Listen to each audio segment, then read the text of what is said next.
লাখপতি হতে পারোনি, কোনো আফসোস করো না। একটা বিল্ডিং এর মালিক হতে পারোনি, কোনো দুঃখ করো না। তুমি একটা ফার্স্ট ক্লাস রেজাল্ট নাই তোমার, কোনো আফসোস করো না। তোমার একটা গাড়ি নাই, কোনো দুঃখ করো না।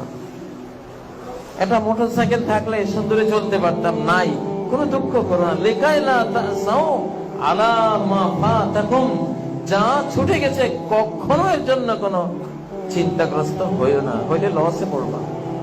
পৃথিবী কিছু না পেলে এটা এই যোগ্য নয় যে পৃথিবীর কিছু না পেলে সেটার জন্য তুমি কাঁদবে, দুঃখ করবে। এই যোগ্যতা পৃথিবীর কোনো জিনিসের নাই।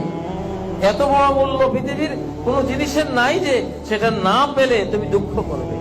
তুমি এত বড় মানুষ, এত বড় মূল্যায়ন তোমার, আশরাফুল মাখলুকাত, কুল মাখলুকাতের চেয়ে তুমি এতটা বড় যে এই পৃথিবীর কিছু না পেলে তুমি একটু দুঃখ করবা। আল্লাহ বলতেছেন তোমার জন্য উচিত হয়, তুমি এর চেয়ে কত বড়।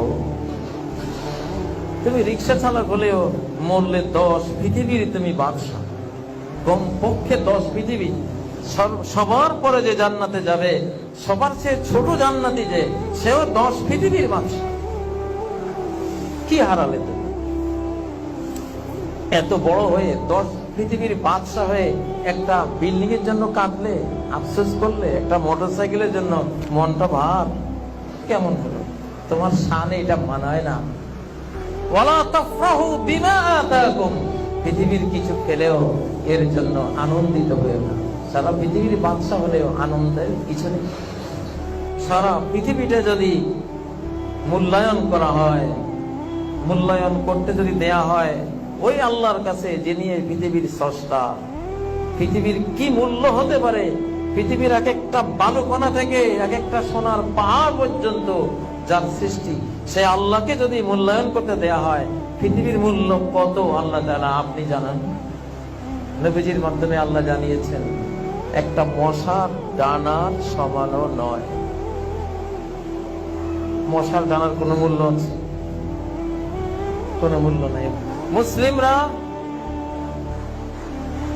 জাহাজের মতো পানির উপরেই চলে, কিন্তু ভেতরে পানিকে প্রবেশ করতে দেয় না।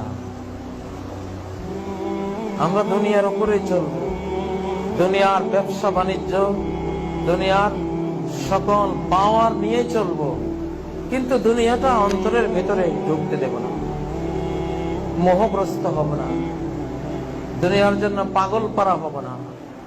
আপনার মনও